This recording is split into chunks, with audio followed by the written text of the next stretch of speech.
பாகிஸ்தானில் பயிற்சி பெற்ற 8 தீவிரவாதிகள் இலங்கை வழியாக ராமேஸ்வரம் கடற்பகுதியில் தமிழகத்திற்குள் அல்லது கேரளத்திற்குள் ஊடுருவக்கூடும்.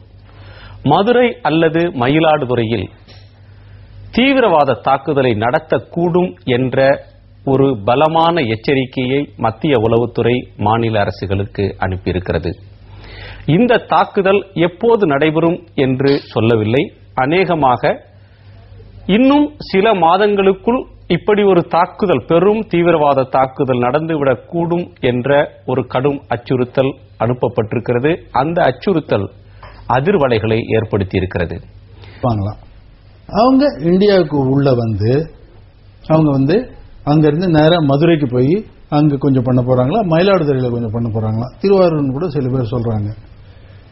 இதுக்கு நோக்கம் எனக்கு ஆக்சுவலா சொல்ல போனா ஒரு வார்னிங் கிடைச்சிருக்கு, நம்ம கேர்ஃபுல்லா தான் இருக்கணும். இதனுடைய நோக்கம் என்னன்னு எனக்கு கொஞ்சம் கூட புரியல. Madurai is not a strategic. அதாவது மதுரையில் ஒரு விஷயம் நடந்ததுன்னா அது ஒண்ணு நாட்டை ஒன்றும் கலக்கிட போறது இல்லை. அதே மாதிரி மயிலாடுதுறையில அவங்க ஒரு மார்க்கெட்லயோ இல்ல ரயில்வே ஸ்டேஷன்லயோ ஏதோ பண்ணா நாட்டை ஒன்றும் பயமுறுத்திட்டு போறது இல்லை.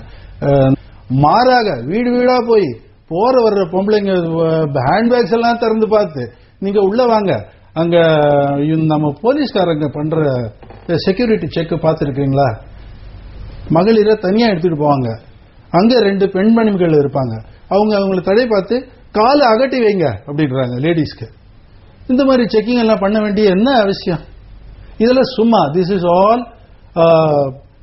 All a thing to put fear into us. நமக்குள்ள பயத்தை உண்டாக்குவதற்காக.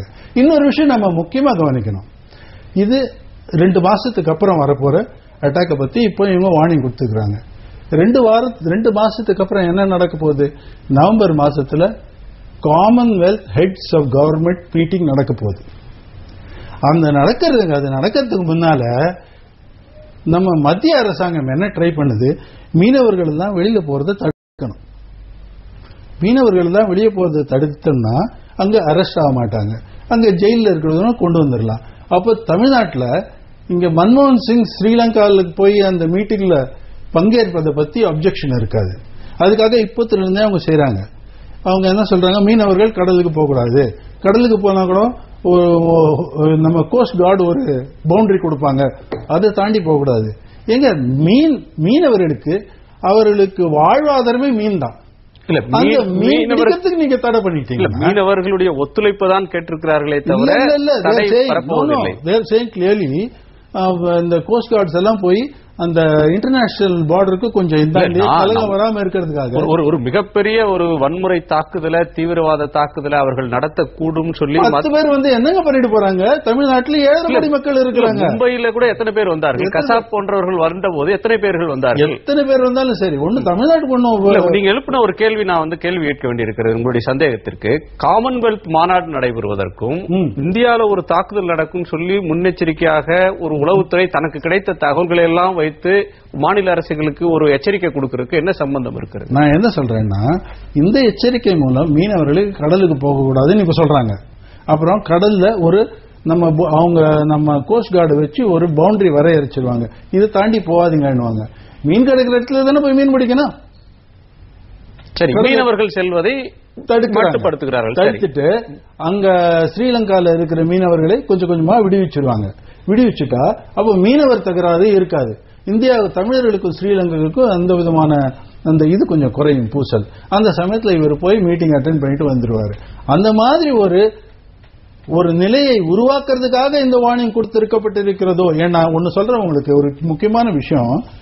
சென்ற ஆண்டு 16ஆம் தேதி ஒரு பெண்மணி, ஒரு நர்ஸ், ஒரு பஸ்ல வச்சு பயங்கரமா அவங்க வன்முறை பண்ணி அந்த பெண்மணி இறந்து விட்டார்கள். அது தெரியும் உங்களுக்கு. அதுக்கப்புறம் டெல்லியில போராட்டங்கள் நடந்தன, 5 மாதங்கள் நடந்தன. மே மாதம் வரைக்கும் போராட்டம் நடந்தது. மே மாதம் 19ஆம் தேதியிலிருந்து 21ஆம் தேதி வரைக்கும் சீன பிரதமர் இந்தியாவுக்கு வர வேண்டியிருந்தது. லீ குக்வின் அவர் வர வேண்டியிருந்தது. அதுக்காக இவங்க என்ன செஞ்சாங்க, 16ஆம் தேதி 3 கிரிக்கெட் பிளேயர், கிரிக்கெட் ஆடுபவர்கள், அஜித் சந்திலா, ஸ்ரீசாந்த், அங்கித் சௌஹான் 3 பேரையும் ஒரு ஸ்பாட் பிக்சிங் அப்படின்ற ஒரு கேஸ்ல அவங்க பிடிச்சி ஜெயிலில் போட்டாங்க. இதனால என்ன ஆச்சு, கம்ப்ளீட் ஊடகங்களுடைய திசை திரும்பிடுத்து, எல்லாம் கிரிக்கெட்டுக்கு போயிட்டாங்க. சோ இது வந்து ஒரு தீவிரவாத செயலை தடுப்பதற்கான எச்சரிக்கை அல்ல, திசை திருப்பும் செயல். திசை திருப்பும் செயல் என்பதுதான் நான் சொல்லுகிறேன். ஏன்னா டெல்லி அரசாங்கம் இது மாதிரி வந்து ராணுவத்தில் பணியாற்றின ஒரு மூத்த அதிகாரி, இந்தியாவுக்காக போரிட்டவர், நீங்க வந்து ஒரு உளவுத்துறை இப்படி ஒரு கடுமையான எச்சரிக்கையை சொல்றத வந்து ஒரு உளவுத்துறை எச்சரிக்கை கொடுத்திருந்தாலும் கொடுத்திராவிட்டாலும் ஜாக்கிரதையா இருக்க வேண்டியது எங்க கடமை. நாங்க அது ஒரு நாளும் பண்ணிட்டு இருப்போம். இந்தியன் நேவில இருந்து வந்திருக்கிற சரியா இல்லையான்னு கேளுங்க. He is not waiting for alerts. Alert கிடைக்கணும்ன்றது இவருக்கு இல்ல, இவங்க கிட்டயே இன்டெலிஜென்ஸ் இருக்கு, இவங்க பண்ணிட்டு தான் இருக்கிறாங்க. இந்த மாதிரி ஒரு இது ஏதோ ஒரு பின்னணியில தான் காங்கிரஸ் அரசாங்கம் இது செய்வது என்பது என்னுடைய தாழ்மையான நோக்கம்.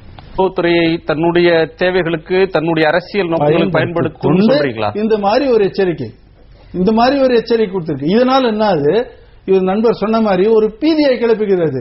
எல்லாரும் பயந்து உள்ள உட்காந்துருவாங்க. எங்க ஒரு அட்டாக் வருதுன்னாக்கா அரசாங்கமும் போலீஸும் நீங்க வீட்டுக்குள்ள உட்காருங்க, வெளியே வராதீங்கன்னு சொல்றதா நியாயம்? நீங்க என்ன செய்யுங்க, நீங்க செய்யுங்கள், நாங்கள் உங்களை காப்பாத்து. இது என்ன கவர்மெண்ட் கேரண்டி? அப்படின்னா ராணுவம் என்ன செய்யும்? ஐயோ அங்கெல்லாம் போகாதீங்க, பாகிஸ்தான் இருப்பாங்க, நீங்க இங்கேயே இருங்க.